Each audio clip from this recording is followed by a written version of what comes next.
Hello friends, welcome back to the YouTube channel dictation club. आज का dictation आनंद मासिक पत्रिका अंक 7 से लिया गया है, जो कि 3 अलग अलग स्पीड में होगा, जो कि रहने वाली हैं 80 शब्द प्रति मिनट, 90 शब्द प्रति मिनट और 100 शब्द प्रति मिनट। इसकी पीडीएफ आपको टेलीग्राम चैनल में मिल जाएगी, जिसकी लिंक आपको नीचे डिस्क्रिप्शन बॉक्स में मिल जाएगी। इसके अलावा आपको अन्य प्लेलिस्ट जैसे कि अन्य आनंद मासिक पत्रिका के अंक के डिक्टेशन और newspaper dictation, 10 minute non stop dictation, Ramdhari Gupta खंड 1, रामधारी गुप्ता खंड 2 के डिक्टेशन की प्लेलिस्ट की लिंक भी नीचे मिल जाएगी। और आपको हमारा यह प्रयास अच्छा लगता है तो वीडियो को लाइक तथा चैनल को सब्सक्राइब ज़रूर करें। तो डिक्टेशन स्टार्ट करते हैं 5 सेकंड के बाद।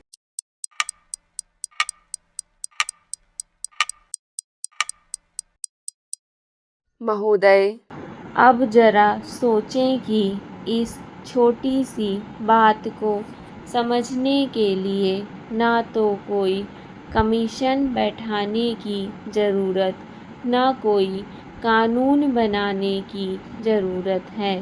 प्राथमिक शिक्षा का सारा भार सरकार से उतर जाता अगर वह इतना सा तय कर लेती कि शिक्षा प्रणाली को चालू रखती और उसे प्राथमिक शिक्षा के समान कर दिया जाता।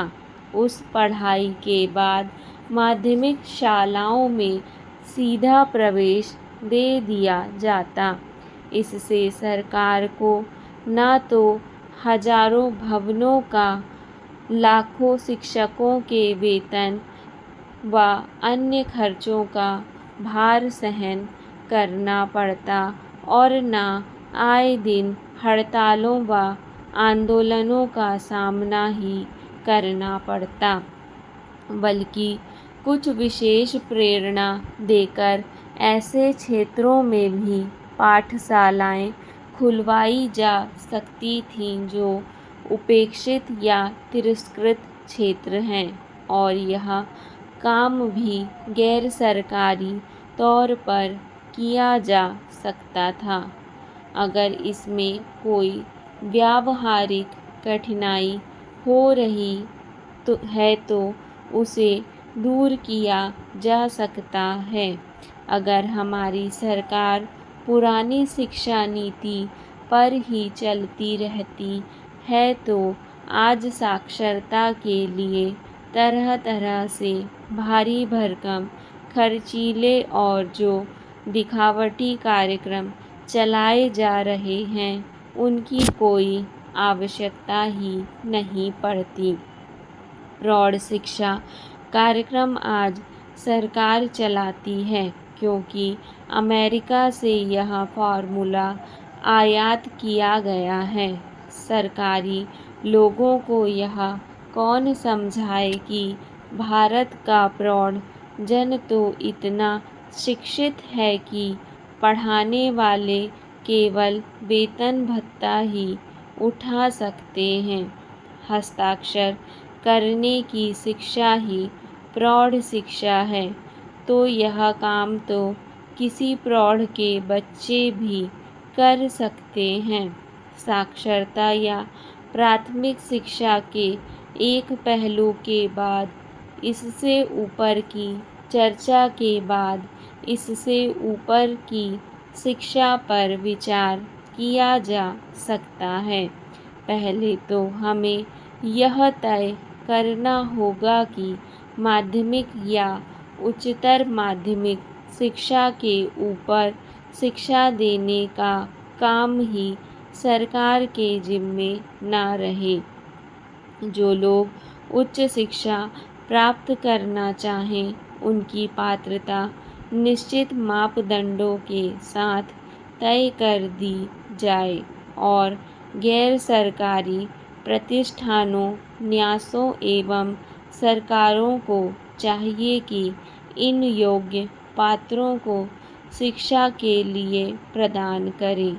अभिभावक उनका भार उठावे या आयकर कानून में इसके लिए कुछ प्रावधान किए जाएं। उनकी परीक्षाओं का या निष्णात होने की एक व्यवस्था कर दी जाए, जिसके पार होने पर उन्हें योग्य मान लिया जाए। माध्यमिक एवं उच्च माध्यमिक शिक्षा के लिए स्वावलंबी या अनुदान योजना बनाकर सरकारी व गैर सरकारी सहयोग से शिक्षा चालू की जाए। इस शिक्षा के साथ शारीरिक शिक्षा भी दी जाए। शारीरिक शिक्षा में खर्चीले उपकरणों वाले क्रियाकलाप न रखे जाएं, बल्कि कुश्ती, कबड्डी, खो-खो व उछल-कूद, भाग-दौड़ आदि तक ही सीमित रखा जाए।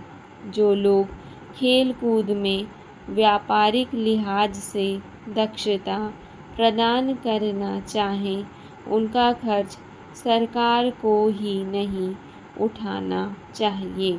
हमें यह देखना होगा कि शिक्षा को राज्याश्रय से मुक्त कर दिया जाए और राज्य सरकार पर शिक्षा का कोई भार न हो। इसके लिए स्वायत्त संस्थाओं का सहयोग लेना चाहिए। महोदय, राष्ट्रीय विकास परिषद की हाल ही में हुई बैठक को संबोधित करते हुए प्रधानमंत्री ने कहा, राष्ट्रीय विकास परिषद की इस बैठक में आप सबका स्वागत करते हुए मुझे बड़ी प्रसन्नता हो रही है। परिषद की दिसंबर 2000 में बैठक हुई थी, जिसमें भावी योजना के दृष्टिकोण पत्र को स्वीकार किया गया था। इसी के साथ योजना के निर्माण की व्यापक प्रक्रिया आरंभ हो गई थी। मुझे इस बात का हर्ष है। अब हम इस प्रक्रिया के अंतिम चरण में हैं। 10वीं पंचवर्षीय योजना का निर्माण योजना आयोग एवं केंद्रीय मंत्रालयों, राज्य सरकारों और संघ क्षेत्रों के प्रशासनों के बीच हुए बृहद विचार विमर्श के आधार पर हुआ है।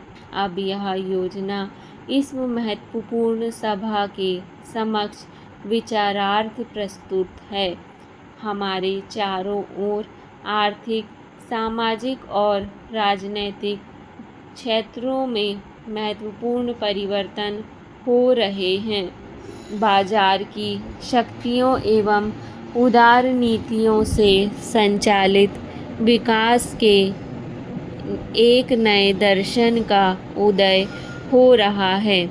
इस परिप्रेक्ष्य में नियोजन की भूमिका और उसकी प्रासंगिकता पर ही प्रश्न चिन्ह लग रहे हैं, लेकिन उभरते विश्वव्यापी आर्थिक और राजनैतिक परिवर्तनों का यह आशय नहीं है कि सरकार और योजना आयोग का दायित्व कम हो जाए, बल्कि यह परिवर्तन उसके दायित्वों को और आर्थिक महत्वपूर्ण बनाते हैं।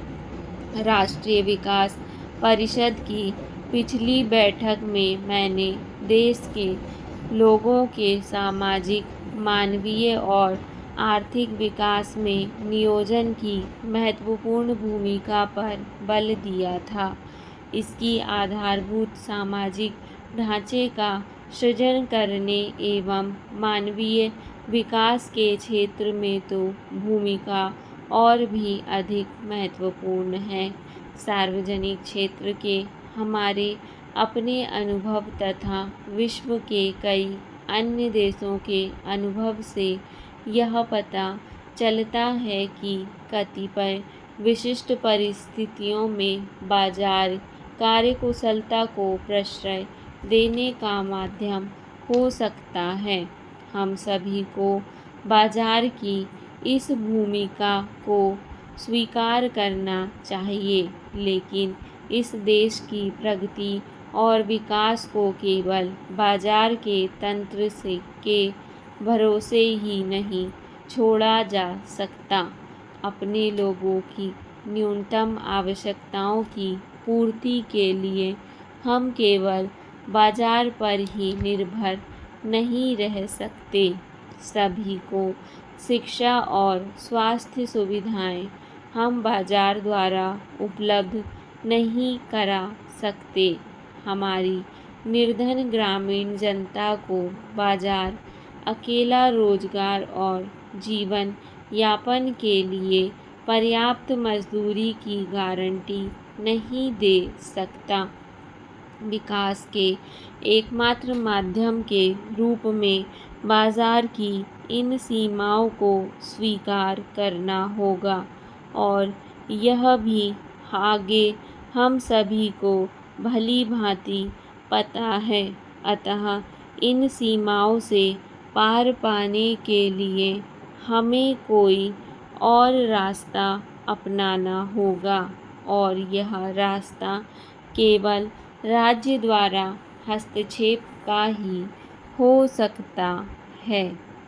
अतः नियोजन की महत्वपूर्ण कई क्षेत्रों में भूमिका बनी रहेगी। इन क्षेत्रों में आते हैं व्यापक आर्थिक प्रबंध, आधारभूत सामाजिक ढांचे का निर्माण तथा निर्धन वर्ग के हितों की सुरक्षा। मानवीय विकास। भारत का बाजार का तंत्र क्रय शक्ति से समर्थित मांग और आपूर्ति के बीच संतुलन बना सकता है, लेकिन इस क्षेत्र में भी यह आवश्यकता और आपूर्ति के बीच संतुलन स्थापित नहीं कर सका।